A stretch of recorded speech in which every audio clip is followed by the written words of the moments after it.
Malgré le report de son match de week-end face à Osasuna, le FC Barcelone reste leader de la Liga espagnole. C'est la conséquence de la défaite de l'Atlético sur la pelouse de Retafe de Gendaconam.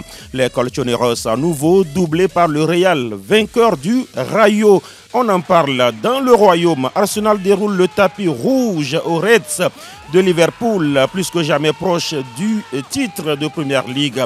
Le mano à mano continue en Italie entre l'Inter, le Napoli et l'Atalanta. Week-end compliqué pour les géants en Bundesliga. La gueule de bois pour Marseille et Nice, battus tous 2 à domicile en Ligue 1. Nous faisons le tour des majors avec les spécialistes déjà en studio. Dans la deuxième partie, l'on évoque les huitièmes de finale retour de la Ligue européenne des champions de football avec des enjeux croisés. Les auditeurs auront également la parole en fin de cette émission. Bonjour, bienvenue sur Sport FM à l'heure du rendez-vous du foot européen. Mise en onde d'Olivier Koudio, vidéo et l'homme Nayo. Je suis Latif Yorouma. Quelques pas de danse de Eloma devant pour protester justement. Voilà, l'attribution de la vidéo, c'est Eloma devant. Ce n'est pas Elom Nayo. Mais ça nous a permis de voir ces pas de danse. Voilà, mais il s'est dansé. Vous avez vu comment il a dansé. Alors, Franck Nounyama, bonjour. Bonjour Latif, bonjour à toutes et à tous. La semaine commence bien. Très heureux.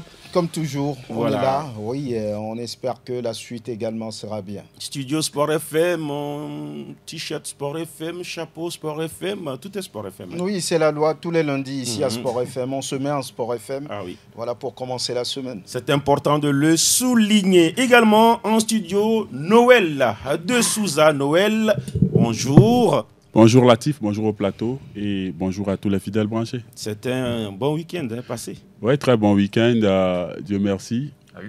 Mbokani est là. Dieu merci, on est en forme pour cette nouvelle semaine et beaucoup de prudence. La providence également, et il y a beaucoup de choses à déguster quand même. On va en parler, la Ligue des Champions est là. On espère bien. On va en parler. L'honorable Roméo Mileko, le capitaine. Voilà, je ne voudrais pas dire si c'est général ou du jour ou du match. Le capitaine, bonjour. Le capitaine, tout simplement.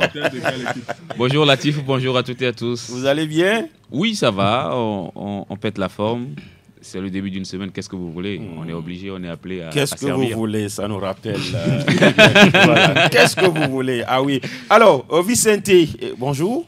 Bonjour Latif, bonjour à tout le plateau, bonjour à tous ceux qui nous suivent. On va parler de votre championnat dans un instant. Oui, on va d'abord dire bonjour. Bonjour, non? Bonjour, voilà. Latif. Comment estás? Oui, ça va. Ça va très bien. Je reviens en français. Oui, ça me va déjà. Pour ne pas brouiller les pistes. Non, vous avez même déjà brouillé les pistes. Bonjour au plateau, bonjour à toutes et à tous. Et puis voilà, le vrai Nayo. Nayo Elem, bonjour. Bonjour Latif, coucou Elom à devant, donc voilà. Je l'ai vu, il a dansé comme Michael Jackson. Michael Jackson, donc voilà. C'est pas du moonwalk. Ah oui. On va faire d'abord justement les majeurs en prenant comme première escale, comme souvent, la Première Ligue. Première Ligue Express News.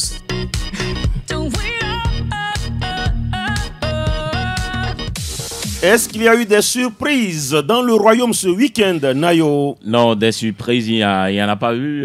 Tout a été logique là-bas. Même, voilà, si tu battu, ce n'est que logique. C'était logique. Et donc, voilà, City, justement, qui était à la maison, à l'Etihad Stadium, qui recevait Nottingham Forest à l'arrivée des fêtes.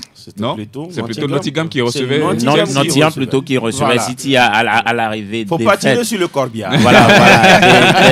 Bon, ils reçoivent ou ne reçoivent pas City, désormais, c'est la même chose. Et donc, à l'arrivée des fêtes des Citizens, justement, qui ont pourtant dominé la rencontre de la tête aux pieds, mais Nottingham a été justement dans ce qu'ils savent faire, un jeu attentif, à attendre et procéder pas des comptes des transitions. Et donc, c'est ce qu'ils ont fait à l'arrivée. C'est Hudson Odoi, justement, qui a crucifié cette formation citizen.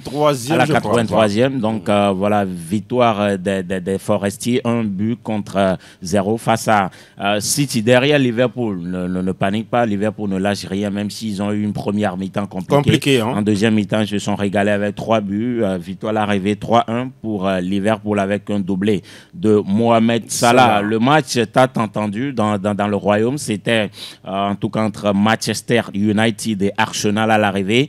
Les deux formations se sont séparées en bons vieux amis. Et il n'y a pas eu de théâtre. Il n'y a pas eu de théâtre. Voilà, on a vu deux équipes qui ont marqué dans le temps fort l'un de l'autre. On a vu United en première période qui n'était pas tellement inspiré, mais ce coup franc de Fernandes dans les temps additionnels de la première mi-temps pour redonner confiance. C'était du wow, hein. C'était du wow, vraiment, c'était du wow pour redonner confiance à cette formation mancunienne. En deuxième période, voilà, Arsenal également a égalisé. Donc, on a vu Raya qui a fait de très beaux arrêts dans cette formation et l'attaque mancunienne qui n'existe toujours pas depuis novembre. Cette attaque a marqué que 4 buts, 2 pour Zigzé, 1 pour Højlund et 1 pour Garnacho.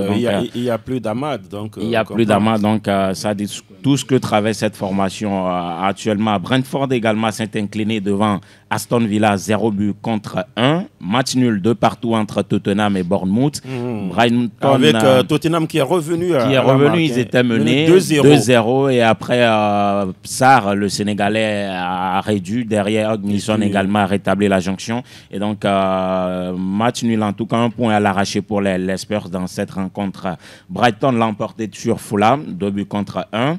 Match nul également d'un but partout entre Everton et Wolverhampton. Chelsea, grâce à Cucurella, justement, l'a emporté devant Leicester. 1 but contre 0. Victoire également de Crystal Palace devant Ipswich Town. 1 but contre 0. Tout va se boucler ce soir avec cette rencontre entre West Ham et Newcastle à 20h. Au classement, Liverpool déjà a tout plié. Hein. Ils sont premiers toujours avec son 10 points, suivi d'Arsenal. Ça fait 15 points. Ça fait 15 points. Ça fait 2 mondes d'écart. Oui, même s'ils perdaient le reste de leur match, Arsenal aussi va les suivre en perdant. Et donc, voilà, plus rien ne va leur arriver. Arsenal est deuxième avec 55 points, 4 de plus que Nottingham Forest, qui est troisième. Chelsea revient à la 4e position avec 49. City est relégué à la 5e avec 47 points. Tottenham et son jumeau United sont 13e et 14e avec 34 points chacun. Ipswich Town est 18e avec 17 points. 17 également pour Leicester.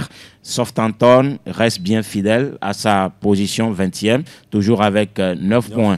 Mohamed Salah désormais au classement des buteurs à 2 buts de plus. Ça fait 27 pour lui désormais. Suivi toujours d'Haaland qui n'a pas marqué mais qui reste à 20 buts. Isaac également n'a pas marqué et à 19 buts. Chris Wood également reste à 18. Et donc voilà pour le classement des buteurs également. Alors, il y a eu un événement dans le match bien sûr de Chelsea avec Cole Palmer qui rate. Ah ouais. Son premier pénalty. C'est la première fois. La première fois sa vie. De sa carrière. Voilà. Après 13 pénaltys enchaînés. Après, il faut quand même dire qu'il a eu une certaine facilité pour exécuter ce coup de pied-là. Il est tellement à l'aise, il est tellement sûr de lui que la dernière fois, le gardien de Leicester a très très bien lu quand même son comportement. Le gardien n'était pas trop vite parti. Et il a eu un peu lui-même il a tâtonné un tout petit peu, a choisi son côté, mais là oui, malheureusement il fallait que ça arrive ça devrait arriver et voilà, c'est la toute première. On pense quand même qu'il va aller retravailler et revenir parce que c'est vraiment magique de le voir tirer des pénaltys. Il n'a pas mis de la puissance hein. Normalement il a l'habitude de relever un peu le ballon, puissance. La dernière fois, il a donné également des indications au gardien de Leicester, qui a bien suivi. Et voilà, c'était étonnant, puisque le jeune en marquait chaque fois avec une certaine maîtrise. Mais comme on le dit, ça devait arriver un jour et c'est arrivé. Voilà. Alors, Vicente, est-ce qu'on peut déjà déclarer Liverpool champion d'Angleterre? On peut le faire. Mais pas sauf Noël, hein. Noël n'est pas d'accord avec ça. Ça fait 15 points. Oui, on peut le c'est faire. Vrai. Il y a un match de plus joué par Liverpool par rapport à Arsenal. Oui, pour revenir à votre question, on peut déclarer Liverpool champion, sauf que par respect pour le football et par respect pour Arsenal. On reste toujours dans cette logique-là, de voir Liverpool se démarquer complètement en termes de statistiques, puisque en termes de statistiques, c'est toujours possible pour Arsenal. Donc, mais quand on voit un peu la réalité du terrain, quand on voit cette forme étincelante de Liverpool, que ce soit en Première Ligue ou en Ligue des Champions, on se dit que, sauf cataclysme, Liverpool doit être champion et la série sur le gâteau, peut-être ce sera encore Mohamed Salah, meilleur buteur, pourquoi pas meilleur joueur de la Première Ligue cette saison. Donc je pense que Arne Slot, déjà, qui est censé forcément rafler le prix de meilleur entraîneur de la Première Ligue cette saison, a quand même été tout simplement exceptionnel cette saison, surtout avec ce début-là à la tête d'un club aussi historique comme Liverpool, qui avait perdu un peu sa verve ces dernières années, surtout avec le départ de Klopp et tout ce qui est passé avec le départ de Mané, Firmino, des joueurs comme Fabinho. Vous savez, c'est un peu comme l'ossature même de Liverpool a été enlevée. Donc arriver dans ce club-là et faire une saison comme cela à son début, je pense que c'est tout simplement exceptionnel. Et il devrait Liverpool, logiquement, devrait être sacré. Du moins, de l'histoire de la Première Ligue, Franck, est-ce que c'est déjà arrivé qu'un club prenne 15 points d'avance et finalement puisse... Nous sommes déjà à la 28e journée, en cœur, disons, 11 journées. 10 journées de la 10 fin. 10 ou 11, voilà. Bon, 10 journées. Bon, 10 journées. Voilà. De ma mémoire de journaliste, je ne me souviens pas. Je me souviens pas. Ça fait 15 points de plus qu'Arsenal, même si on dit 12. Bon, 10 ans que Arsenal va gagner son match en moins. 12 points sur un tel Liverpool. Je pense qu'on ne peut plus parler que Liverpool perde tous ses matchs. Voilà, on ne peut plus parler de respect au-delà de tout ce qu'on peut envoyer aux joueurs d'Arsenal qui sont bien techniquement, mais il manque toujours ce détail-là, la solidité en fin de saison. Et puis, ils ont, on va dire, cette malchance, si je peux dire, de perdre des joueurs, de devoir des joueurs importants sur la dernière ligne droite. Aujourd'hui, Saka n'est plus là, et voilà, et d'autres joueurs ne sont plus là. Donc, ça va être compliqué. Liverpool est champion d'Angleterre. On peut le dire. Arsenal ne viendra plus. Voilà, c'est fini. Même à la président fin de la Première Ligue. Non, mais pas le président. Même à la fin du match contre Manchester hier, il fallait voir l'expression corporelle, le visage de tous les joueurs. Quand je prends Merino, qui dit on est déçu, mais on va essayer. Il n'y a plus rien à essayer. Ils ont perdu le titre.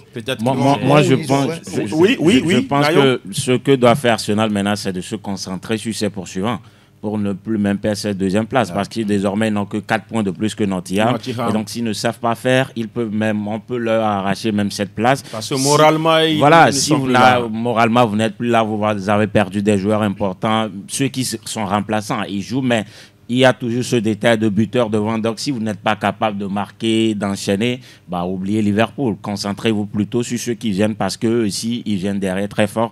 Donc, histoire quand même de maintenir ces positions, de finir dans le top 4. Oui. Alors, Noël, vous avez prédit peut-être des temps faibles de Liverpool. Apparemment, ils n'ont pas eu de temps faibles. Non, ils ont eu des temps faibles. Ils ont eu à faire des matchs nuls.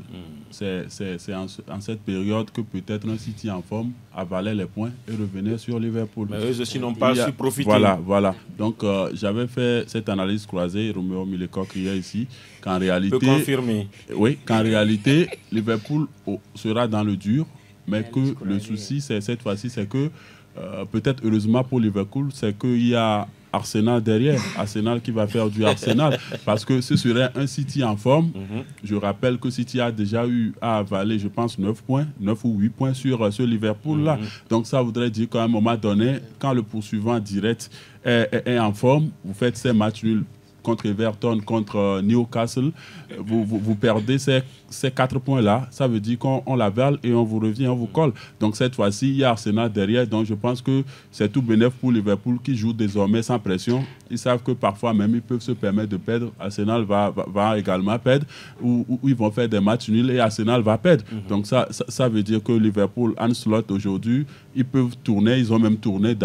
D'ailleurs, ils ont mis certains joueurs sur le banc parce qu'il y a la Ligue des Champions qui vient. Donc, je pense qu'aujourd'hui, Franck l'a dit, je ne vais pas faire comme lui, mais je vais dire qu'il y a déjà plus de 90% de probabilité que ce Liverpool-là soit champion. Maintenant, il faut tout de même dire que Hans Slot, il a été intelligent. Quand il est venu, il n'a pas bousculé les donnes. Il a quand même essayé de mettre sa philosophie avec les mêmes joueurs, pratiquement les mêmes joueurs que Klopp avait avant son départ. Donc, je pense qu'aujourd'hui, c'est en train de jouer à fond. Salah qui est dans une forme pas possible. Donc, on verra bien ce que ça donne sur le plan européen. Alors, Delanov, on va parler un peu de City.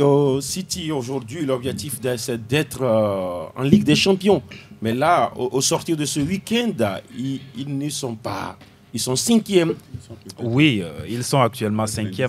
Malheureusement, il y a eu un Nottingham Forest qui avait vraiment envie d'en découdre avec ce Manchester City-là. Ils l'ont prouvé tout au long de la rencontre. C'est vrai, ils ont été acculés énormément dans cette rencontre-là, mais ils ont su ne pas rompre et arriver à un moment donné, il fallait avoir ce but-là pour pouvoir décanter la situation. L'objectif, c'était de ne pas perdre face à City. L'objectif, c'était de ne pas perdre parce que, ils étaient devant. À l'époque, Manchester City faisait partie de ces rares équipes-là qui ont battu Nottingham Forest pendant que Nottingham était quand même à son prime dans la saison.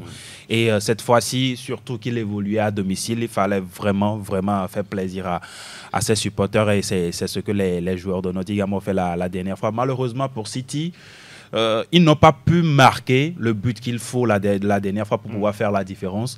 Ils ont buté sur une belle défense de Nottingham et à l'arrivée, quand vous êtes dans une telle confiance et que vous n'arrivez pas à faire la différence, un but derrière, ça casse tout. C'est ce qui s'est passé avec Callum Hudson-Odoi. Avec voilà, en 3 touches, on est déjà dans la surface de réparation adverse pour marquer ce but-là. City, c'est une saison catastrophique, on l'a dit. C'est vrai que pour de tels résultats, pour d'autres clubs, on dirait qu'ils sont en train de faire une bonne saison.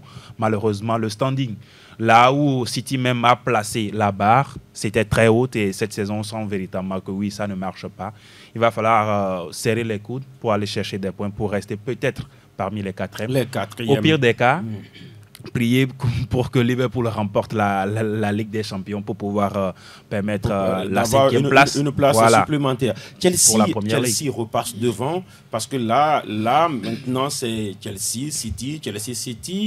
Chelsea repasse 4e. L'objectif aussi des Blues, c'est d'être directement qualifié pour la Ligue des Champions. Bien sûr, je pense quand même que Enzo Maresca et ses hommes se sont préparés pour ça. C'est vrai que le début de saison a été un tout petit peu beau. Il semble que vous aimez bien ce technicien-là. Hein? Oui, je l'adore parce que quand je vois un peu le travail qu'il a fait, il y a une saison avec Leicester pour quand même permettre à cette équipe de remonter en Première Ligue. C'était un beau travail. Quelqu'un qui a travaillé avec Pep Guardiola. Après tout, vous voyez ce que Arteta est en train de faire aujourd'hui avec Arsenal. C'était un peu la même philosophie. Je pensais que cet entraîneur, si on lui laisse un peu du temps avec cette jeunesse de Chelsea, il pouvait apporter quelque chose. Et c'est ce qu'on voit de mieux que Pochettino et tous les autres qui sont passés par là. Donc je pense quand même que Chelsea, cette 4e place, en tout cas, n'est pas sauvée aussi. Ça peut toutefois tourner. Ça fait 2 points de plus que Manchester City. Maintenant, les prochains adversaires vont quand même déterminer. Aussi si Chelsea doit garder cette place là ou pas. Ça va être très difficile, ça va être très disputé. Je pense que City n'a pas envie que Liverpool gagne la Ligue des Champions pour lui permettre d'avoir une 5e place qualificative directement. Je pense que City a besoin quand même d'être dans le haut du tableau, le top, le Big Four en Angleterre. Pour pouvoir qu'il y a des équipes qui sont en embuscade, des équipes comme Brighton, des équipes comme Bournemouth, sauf que Bournemouth apparemment qui perd du terrain. Hein. Ils ne sont plus là. Ils ont perdu 2 matchs d'affilée. Après, c'est des matchs nuls, alors que c'était une équipe qui a aligné victoire sur victoire. Oui, il faut rappeler que nous sommes dans un moment sensible de la saison. C'est-à-dire très sensible. Oui, puisque si le résultat à la fin de la saison doit être positif ou négatif, c'est à ce moment même qu'on le sait. Et puis, quand on voit les résultats qu'alignent, que ce soit Man City, Liverpool ou Arsenal, cela détermine un peu le dénouement de cette saison-là. Donc, par exemple, quand on prend Bournemouth, ce sont des clubs qui ne sont pas forcément constants dans leur manière de faire. Parfois, c'est vrai qu'il peut y avoir certains rebondissements par rapport à certains clubs dans le classement. Mais il faut quand même garder le cap, surtout être constant sur toute la saison pour pouvoir grappiller une meilleure place au classement. Mais quand ça dandine, quand vous allez mener le bon, le moins bon et puis parfois même le pire, je pense que vous n'êtes quand même pas épargné. D'accord. L'objectif était atteint. Oui. Bon, est-ce que l'objectif c'était le maintien? C'est le maintien. Ils l'ont déjà fait. Mais il y a des places européennes à aller chercher. Oui, ce serait quand même je dirais cette plus-value, un bonus là, ce bonus-là pour ces clubs. Parce que pour jouer quelle compétition? Voilà, parce qu'ils ont la chance de pouvoir se qualifier pour la Ligue des Champions. Mais l'autre côté, vous voyez Aston Villa actuellement, quand on est en Europe, on perd beaucoup. Ce ne sont pas forcément des clubs. Vous voyez Bournemouth, en fin de saison, il y aura forcément des joueurs qui auront des opportunités ailleurs par rapport à la saison qu'ils ont déjà eu à faire avec ce club. Aston Villa a perdu quoi? Non, Aston Villa aujourd'hui est en Europe. Vous voyez son classement? Ça veut dire que quand on est... Non, il n'est pas 7e. Ils sont 7e, mais par rapport à Aston Villa, je dirais sur les dernières saisons, c'est beaucoup plus efficace parce qu'ils se concentraient plus sur le championnat. Maintenant, quand on est au même moment en Europe et en mais il y a de l'argent en Ligue des Champions. Oui, il y a de l'argent, mais il y a de la débauche d'énergie. Quand je parle même d'Aston Villa, il y a des joueurs là qui, quand ils auront des offres, ils vont partir. Donc, je pense que c'est l'autre côté. Vous faites une belle saison. Soit vous vous engagez en Europe, mais il faut savoir que les 2 ou 3 années qui vont suivre cette montée-là, vous allez perdre beaucoup d'éléments. Maintenant, il faut essayer en même temps de trouver des joueurs, puisque ce n'est pas forcément facile. Quand il y a Rashford à Aston Villa aujourd'hui, c'est parce que ça ne marchait pas. Quand il y a Asensio, c'est parce que ça ne marchait pas. D'accord. On va refermer. Oui. Bournemouth a des individualités qui pourraient leur permettre de rêver mieux. Il y a Culvert et puis après... Bon, Dango Ouattara, Ryan je pense que ce sont des jeunes joueurs très talentueux qui pouvaient peut-être permettre au club de rêver mieux, de ne pas rester peut-être... Apparemment, ils sont épuisés. Dans cette logique de maintien. Oui, ils sont épuisés, certes. Mais je pense que, comme Noël le dit, c'est vrai que c'est le maintien que ces clubs-là recherchent souvent. Mais parfois, il peut y avoir un déclic qui permettent à un club de se démarquer. Ça pourrait être le cas de Bournemouth, sauf que, comme je l'ai dit, la constance n'était pas de mise. Officiellement, Manchester United est aussi maintenu, parce que ça fait 34 pour United, 17 pour Ipswich. Le premier relégable, ça fait 34, 17. Il n'y a pas...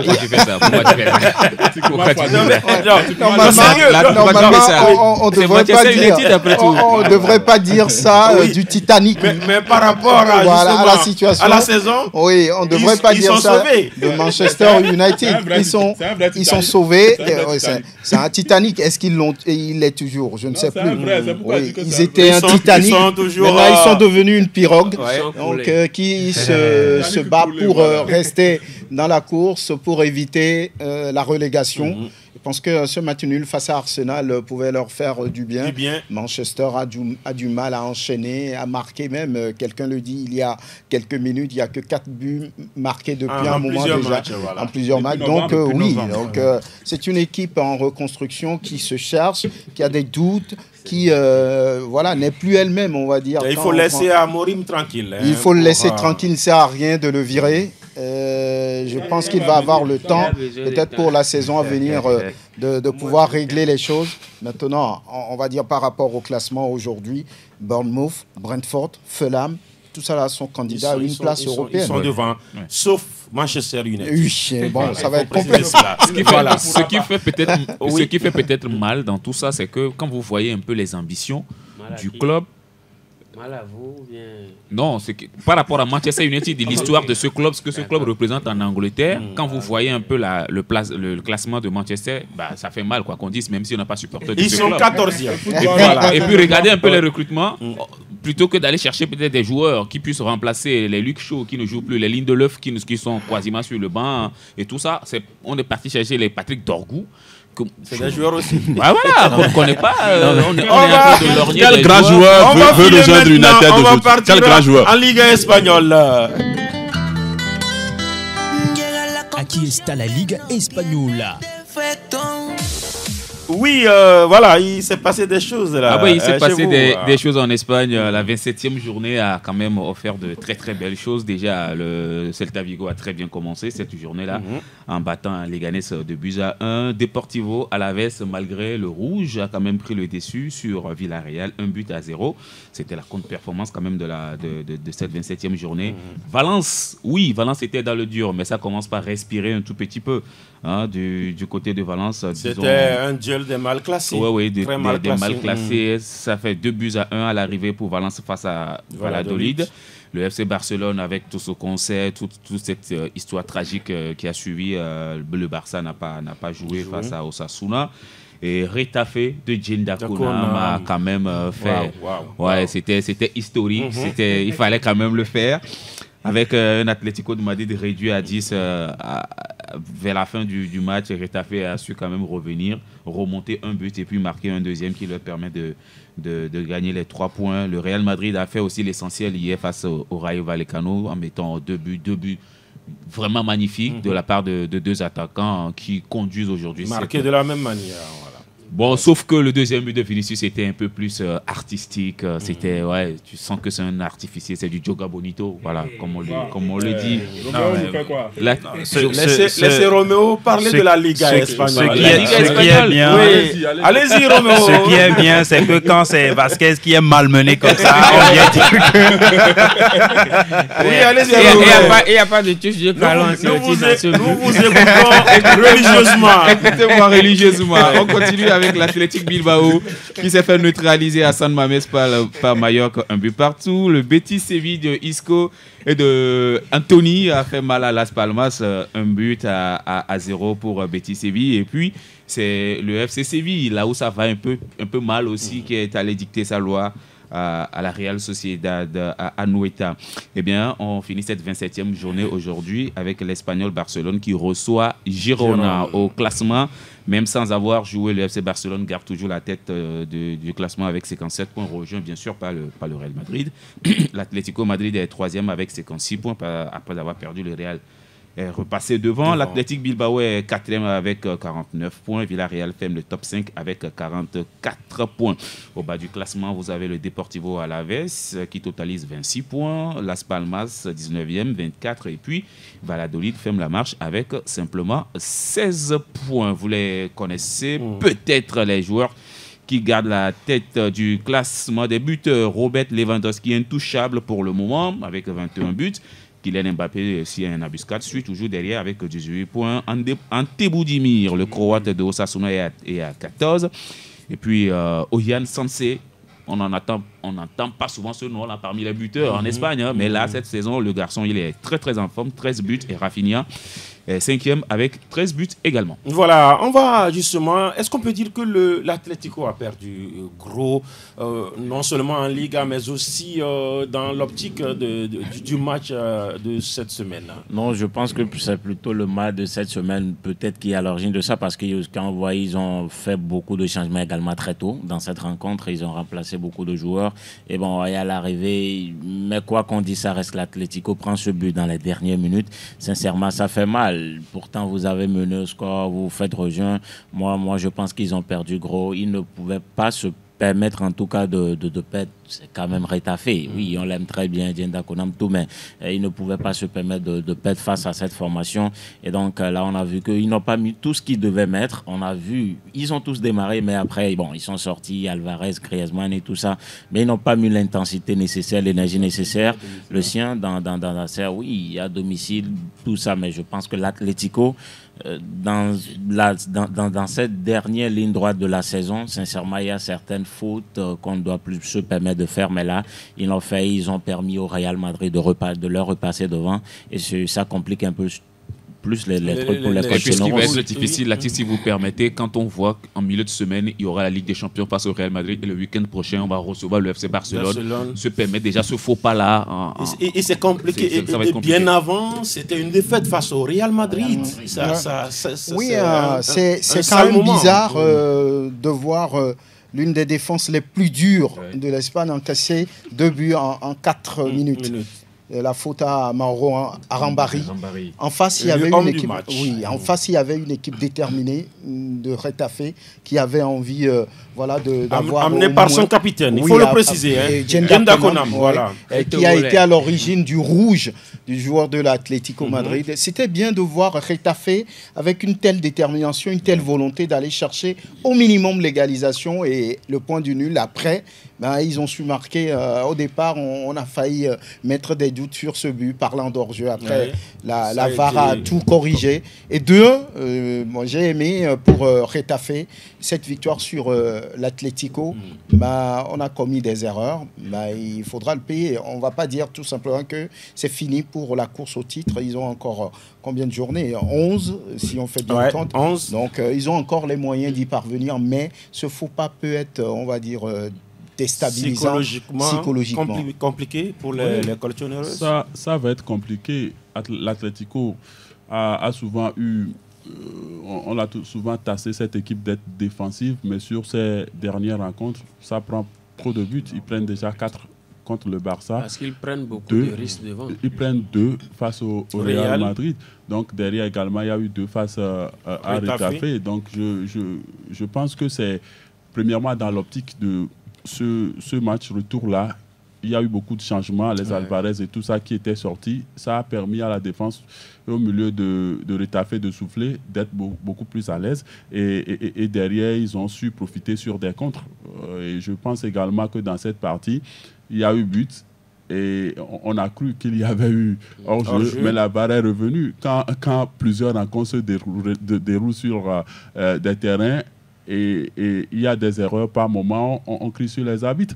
Mais cette fois-ci, l'arbitre a réparé, il y a eu victoire pour Retafe. La VAR a réparé. Et ça, personne n'en parle. Donc je pense que l'Atlético la VAR n'intervient pas sur toutes les actions. C'est pourquoi je dis. C'est quoi le rapport? Le rapport, c'est quoi? Le rapport, c'est que quand, à la fin d'un match, il y a un grand club qui veut tout laisser sur le dos des erreurs d'arbitrage. Vous parlez de quoi? Romeo à ma droite. Des erreurs d'arbitrage, que ce sont les erreurs d'arbitrage qui lui ont fait perdre une rencontre. Moi, j'en suis contre. Maintenant, par rapport au championnat, je pense qu'aujourd'hui, l'Atlético est désormais dans le dur. Ils ont obligation, premièrement, en milieu de semaine, on va y revenir, de se qualifier. Il n'y a plus photo. Et on verra bien si cette débauche d'énergie-là ne va pas agir sur la rencontre qui va venir en championnat face au FC Barcelone. Oui, Vicente, vous n'étiez pas d'accord par rapport aux analyses de Noël, c'est ça? Non, mais comme toujours, sur un point. Lui, il veut toujours lancer des pics au Real Madrid quand il parle d'arbitrage. Mais il n'a pas prononcé le nom du Real. Non, mais il a parlé de moi à sa droite. Il a parlé de moi, le Real Madrid. Ah, donc vous, c'est le Real. Sur cette ligne-là, Roméo est le représentant du Real Madrid. Non, il y a Real, Barça, Bayern. Donc, je pense que c'est un peu difficile ce moment pour l'Atlético de Madrid. Ils ont quand même des matchs très délicats. Jouer le Real en milieu de semaine, jouer Retafe en championnat. Le match qui semblait le plus abordable, vous l'avez perdu. Et donc, c'est compliqué de rencontrer encore, de recevoir le Real au Royal Air Metropolitano. Ça fait des derbies de Madrid. Et le pire, c'est le Barça. Pourquoi le pire? Oui, le Barça est parce que pour le Real, le leader de la Liga. Pour le Real et Retafe, c'est encore prenable. Oui, c'est prenable. Maintenant, le Barça avec Lamine Yamal et tout ce qui va avec qui était au repos aussi ce week-end. C'est vrai qu'il y a Charlotte, mais je ne pense pas qu'il va peser, surtout face au Barça qu'on voit en Liga. Mais les réalités du terrain peuvent être également différentes. Mais je pense que l'Atlético... l'état psychologique des Barcelone. Oui, l'Atlético a perdu gros. Le Real, au moins psychologiquement, ça fait 2 matchs gagnés Oui. C'est bien pour le Real. Oui, c'est bien pour le Real, surtout que hier, dans cette rencontre face à Valladolid, il y a eu deux hommes. Rayo Vallecano, pas Valladolid, voilà, le Rayo Vallecano. Si c'était Valladolid, ça allait être 5-0.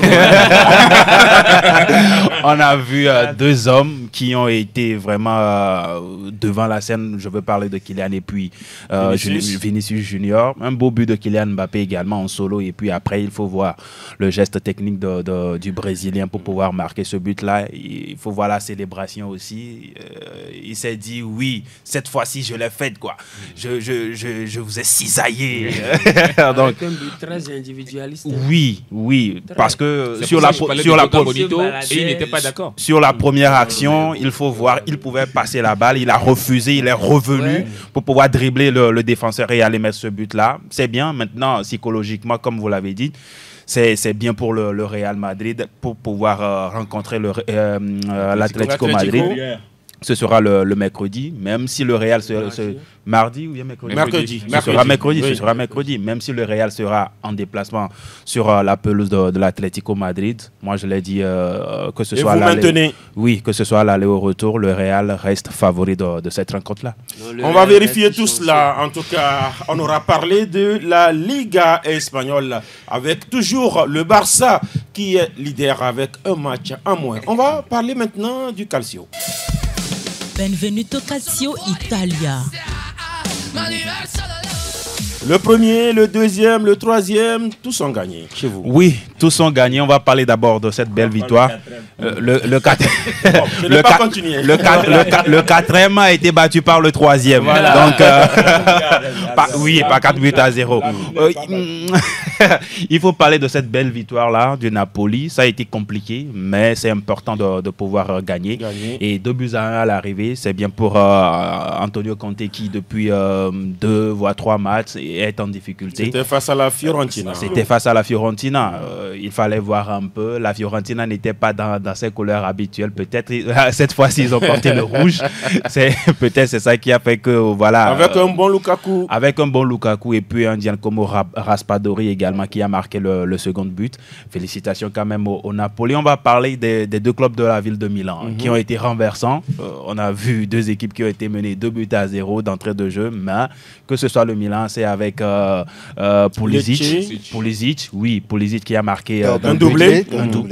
Et puis de l'autre côté, vous avez Marco Arnautovic qui a marqué également pour l'International et pour permettre au club Nerazzurro de pouvoir revenir dans cette rencontre et remporter cela 3-2 face à la Lanterne Rouge. Face à la Lanterne Rouge, ça a été compliqué face à l'AC Monza et malheureusement c'était un but contre son cas également qui a permis à l'Inter Milan de s'imposer.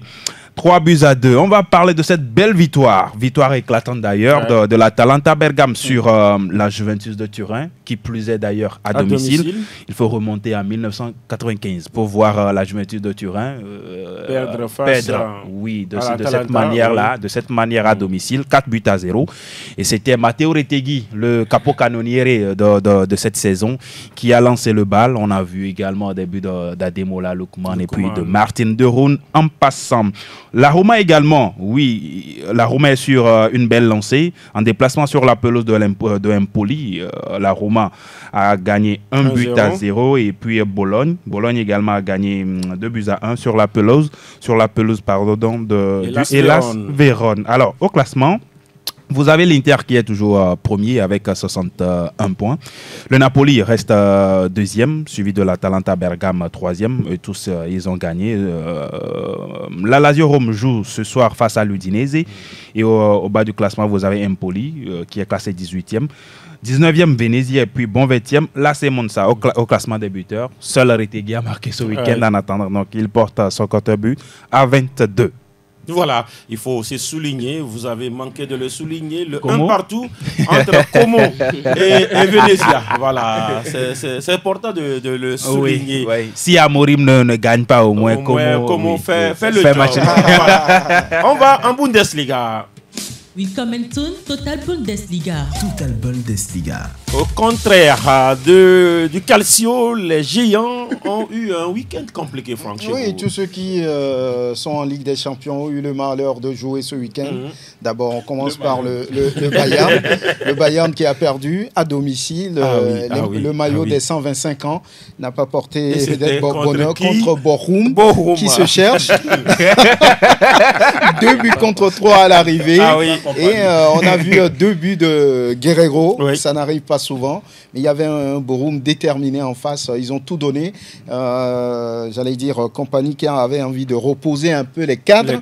C'est pratiquement l'équipe bis qui a commencé ce match-là. Après, on a jeté, on va dire, dans la bataille les titulaires, mais c'était un peu trop. Ça n'a pas marché. Et puis, il y a eu un rouge dans le match. Oui, un rouge. Le Bayern. Paligna, qui a été exclu sur un rouge. Et puis, on prend Leverkusen, même situation. Ils ont été battus par Werder, qui plus est aussi à domicile. 2-0. Maillot anniversaire aussi. Voilà, 2-0. Voilà. Et l'autre club en 8e de finale également a été battu, Dortmund, par Augsbourg. À domicile également. À domicile aussi, 0-1. Donc, ceux qui disputaient les 8e de finale n'avaient pas le droit de jouer ce week-end, on a envie de dire. Et puis, Francfort aussi, qui devrait prendre le défi face à Union Berlin, aussi perdu à domicile. D'autres résultats, 0 partout entre Fribourg et Leipzig. On parlera également de Mönchengladbach qui a perdu à domicile devant Mayence. 1 but contre 3. Mayence qui gagne une place d'ailleurs au classement. Holstein Kiel a fait 2 partout face à Stuttgart. Wolfsburg 1 partout face à Saint-Pauli. Et puis on a ce résultat entre Hoffenheim et Heidenheim, 1 partout aussi. Voilà. Et au classement, le Bayern est en tête puisque son poursuivant aussi a perdu. Avec les 8 points. Les 8 points sont toujours là. Devant Leverkusen, 53. Mayence prend la 3e place, 44. C'est lui qui gagne en tout une place ce week-end. Ce week-end, et Francfort descend d'un rang, 4e, 42. Fribourg, 5e pour boucler le top 5, 41. Au bas du tableau, on a Hoffenheim, 13e position, 26 points. Union Berlin, 14e, 26 points aussi. Bochum, non, Saint-Pauli avant, 15e, 22 points. Bochum, 20 points, 16e. 17e, Kiel, 17 points. Et Heidenheim, 16e, 18e. Voilà, et puis au niveau des buteurs, Harry Kane n'a pas marqué. Mais il reste sur ses 21 buts. Chico aussi n'a pas marqué. 16, 2e, 3e, Serhou Guirassy, 14. Tim Kleindienst aussi, 14, 3e, le joueur de Mönchengladbach. Et le top 5 est bouclé par Jonathan Beucard de Mayence, 14 buts aussi. Voilà, on aura parlé aussi de la Bundesliga. On va finir ce tour d'Europe par l'Hexagone. Tout à l'info Ligue 1. Info Ligue 1.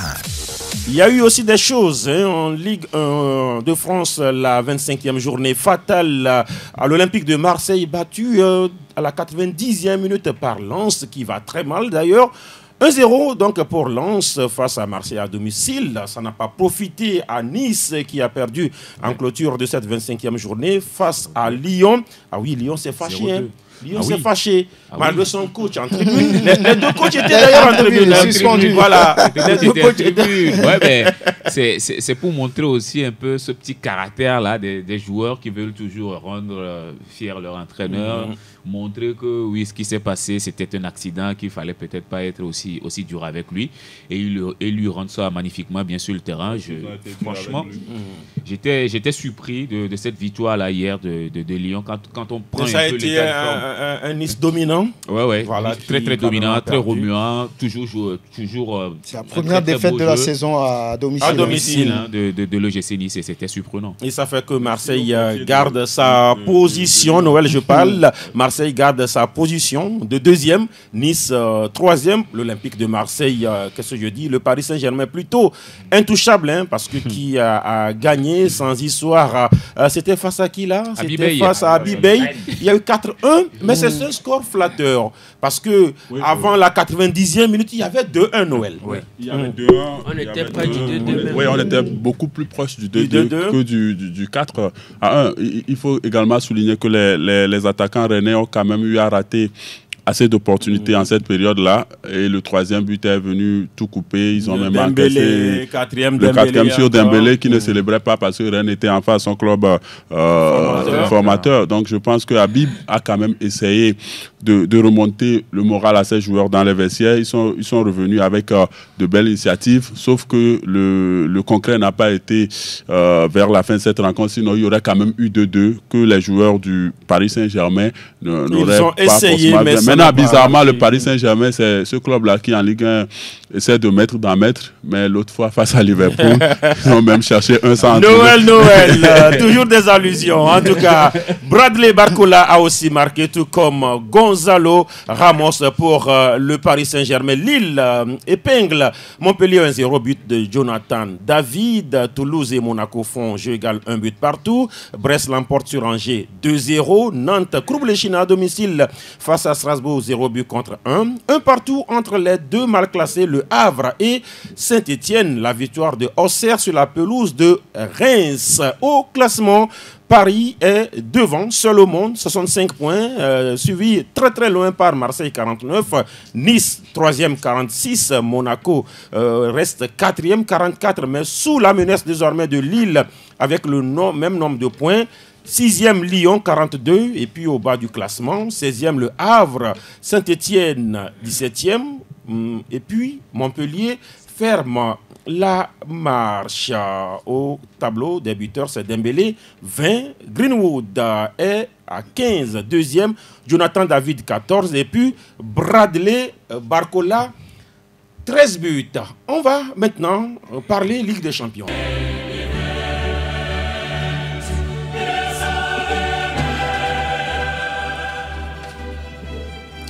Ça revient vite, les huitièmes de finale. Retour de la Ligue européenne des champions de football. Ce mardi, Inter, Feyenoord, Bayern, Liverpool, Paris Saint-Germain, Barça, Benfica, Franck Mouniamon, Liverpool, Paris Saint-Germain, les deux ont gagné. Vous voyez un possible renversement de situation?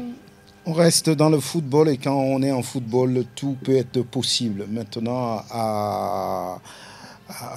chez Liverpool, le Paris Saint-Germain va avoir tellement de difficultés. Ils ont eu le match à leur compte la dernière fois. Ils n'ont pas pu profiter. Un seul tir et Liverpool marque. Donc je me dis que c'est compliqué pour le Paris Saint-Germain, même s'ils ont fait pratiquement la même chose face au Barça la saison dernière. Ça reste difficile parce que là, à Anfield, l'ambiance serait tout autre chose. Voilà, je pense que Liverpool a les moyens de passer. Il n'y a que 3 matchs entre les deux clubs dans la compétition. 2 victoires pour Liverpool et 1 pour le Paris Saint-Germain. Avantage aux Reds. Et l'homme, Nayo? Oui, je pense que Liverpool a toujours l'avantage. Rien ne prouve que Liverpool va faire aussi un non-match comme ils l'ont fait à l'aller, parce qu'ils vont évoluer à domicile, parce que l'ambiance, parce que le public, tout ça. Oui, le Paris Saint-Germain a renversé le FC Barcelone la saison dernière. Mais n'oublions pas que c'était avec un Barcelone à l'arrivée qui était à 10 contre 11. Et lorsqu'ils étaient 11 contre 11, le Paris Saint-Germain ne dominait pas. Et puis l'entraîneur a fait un mauvais choix de sortir Lamine dans ce match. Oui, dans le match du week-end. Je parle oui, justement, lorsqu'il avait sorti Lamine, on voyait qu'il amenait de la vitesse, de l'explosivité, de la folie sur le côté. Mais lorsqu'il avait sorti, on a vu que bon, c'était une caravane de ce côté pour les Parisiens, et à l'arrivée, victoire des Parisiens. Donc, le PSG aujourd'hui doit réglementer beaucoup de choses, l'efficacité devant, l'efficacité également derrière, parce que Donnarumma, quoi qu'on dise, pour moi aujourd'hui, n'a jamais confirmé qu'il est un grand gardien niveau européen, et donc il va falloir aujourd'hui en tout cas être un peu plus sérieux. Devant également, on l'a souvent dit, oui, Dembélé marque en Ligue 1, mais en Ligue des Champions, c'est toute une autre histoire. Il faut des joueurs quand même de qualité, de haut niveau.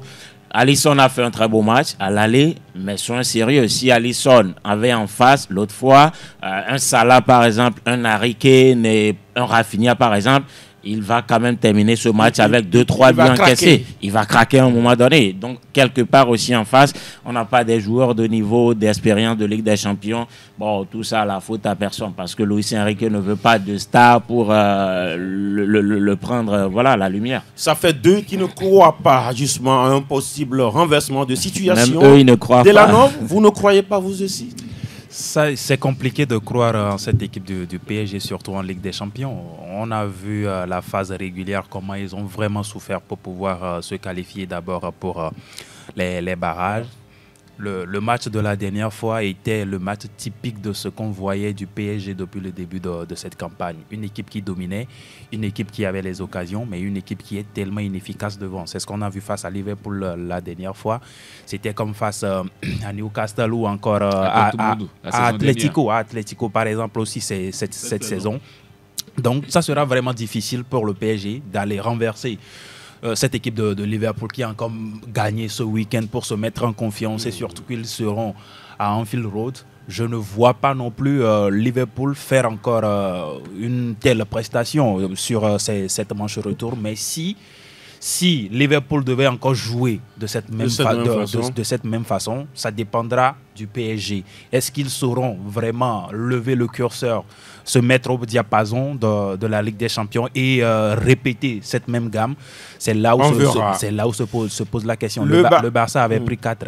Ah oui, le Barça à l'époque, Paris... Après avoir gagné 3-0. Avec Kylian à l'époque, Paris n'a plus Kylian maintenant. Le Barça jouera contre le Benfica. Le Barça est bien frais. Ils n'ont pas joué ce week-end. Oui, mais psychologiquement, est-ce qu'ils seront prêts après ce qui est arrivé? Ça reste quand même un paramètre à ne pas négliger. Mais je pense quand même que ces joueurs, quand ils vont enfiler le maillot, ils vont revenir sur le terrain, ils vont être d'autres hommes, de tout ça. Donc je pense que oui, peut-être pour rendre hommage à ce médecin-là qui était tellement proche d'eux, ils vont quand même faire le nécessaire pour pouvoir sortir de ce match déjà qui avait une victoire au match aller. Ça va les galvaniser, ça va les remobiliser et ils vont le faire pour rendre heureux le peuple catalan. Je ne vois pas le Barça quand même se faire éliminer à domicile par Benfica. Et ce n'est pas Noël qui dira le contraire. Je crois que oui. Il a même déjà joué avant. Je pense que le Benfica a réduit sa possibilité de passer ce cap-là avec cette défaite à domicile parce que le Barça était déjà à la 22e minute à 10. Face à ce Benfica-là, ils ont quand même réussi à encaisser ce but-là de Rafinha. Aujourd'hui, certes, il y a cette mauvaise nouvelle avec les joueurs catalans, mais je pense que la direction, les psychologues ou tous ceux qui sont tout autour de ce club-là vont utiliser peut-être ce motif-là pour remobiliser la troupe, pour les dire, mais pour Carles Minero, on va le faire. Je pense que ce serait le message qui a toujours été proche, qui voudrait quand même qu'on gagne. Donc je pense qu'aujourd'hui, les joueurs du Barça, avec ce repos, en milieu de ce week-end-là, il y aura quand même des joueurs qui vont revenir sur la pelouse beaucoup plus frais. Quand Pedri, à la sortie de cette rencontre, allait face au Benfica, disait qu'il avait à un moment donné, il avait des crampes partout. Donc je pense que c'est des joueurs qui vont se reposer et qui vont beaucoup plus faire mal à ces joueurs du Benfica qui ont été inefficaces à domicile. Et je pense que ça va être beaucoup plus difficile quand vous perdez face à une équipe qui avait joué à 10 à la 22e minute. Cette fois-ci, je pense qu'ils ne vont plus commettre les mêmes erreurs pour prendre un rouge. Ce serait difficile. On verra tout cela. On sait que le Bayern a déjà plié son match face au Bayer Franck, mais l'autre match, rapidement, avant d'aller aux auditeurs, c'est ce Real, plutôt cet Atlético Real mercredi, Franck Lonyama. Oui, quand j'écoute Tchouaméni par exemple qui dit on a fait ce qu'on avait envie de faire, mais rien n'est terminé. Les deux clubs se connaissent parfaitement de A à Z, c'est-à-dire qu'il y a encore match. Et puis Wanda Metropolitano, il va falloir que le Real soit solide dans la tête et soit efficace également devant le but pour pouvoir passer. Sinon, l'Atlético peut faire quelque chose. En 10 secondes, je voudrais écouter également Vicente sur ce match. Rien n'est encore fait, il reste encore 90 minutes. C'est vrai qu'on est en Ligue des Champions et que le Real est le patron sur l'Atlético de Madrid, mais ce sont des matchs qui ont beaucoup de détails. Donc je pense très bien que l'Atlético se prépare très bien à renverser la situation, sauf que le Real également sait bien le faire et je pense qu'on va quand même assister à un vrai duel, sauf qu'à la fin... une équipe va gagner. Une équipe va gagner, c'est sûr que le Real va passer. D'accord. Alors, on va écouter les auditeurs. Noël, vous n'êtes pas auditeur, hein? Vous êtes spécialiste. Voilà. Rendez-vous le 92 97 24 26 26.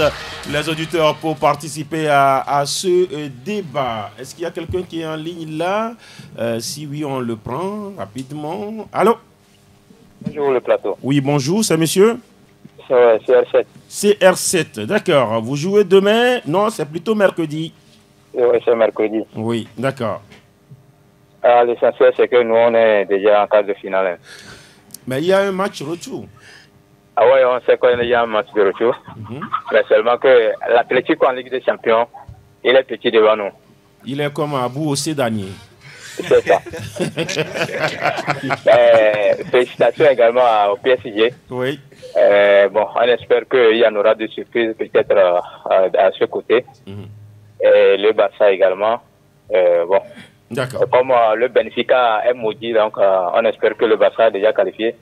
On verra tout cela. On va prendre Bonne tout suite cela. de l'émission. Merci beaucoup. Est-ce qu'il y a un autre auditeur en ligne? Si oui, on le prend rapidement. Le 92 0331 97 24 26 26. Je sais que voilà, pour ce mercredi, il y aura aussi un intéressant. Lille Dortmund. Auditeur en ligne, allô? Allô, bonjour. Oui, c'est monsieur? C'est Yves à l'appareil. Yves, nous vous écoutons. D'accord, je salue le plateau tout d'abord. Et je vous remercie pour ce moment que vous me donnez. Merci. C'est juste pour vous dire que l'Atlético vous réserve, à Monsieur Noël, une belle surprise ce mercredi. Ah, l'Atlético réserve à Noël une vraie surprise. Vous êtes le président du comité d'organisation? Ah, d'accord. D'accord. D'accord. On comprend, hein? C'est l'ami de Noël, je comprends. Voilà. Yves, on vous a compris. Merci à vous. Merci pour la fidélité à Sport FM également. S'il y a un dernier, on le prend.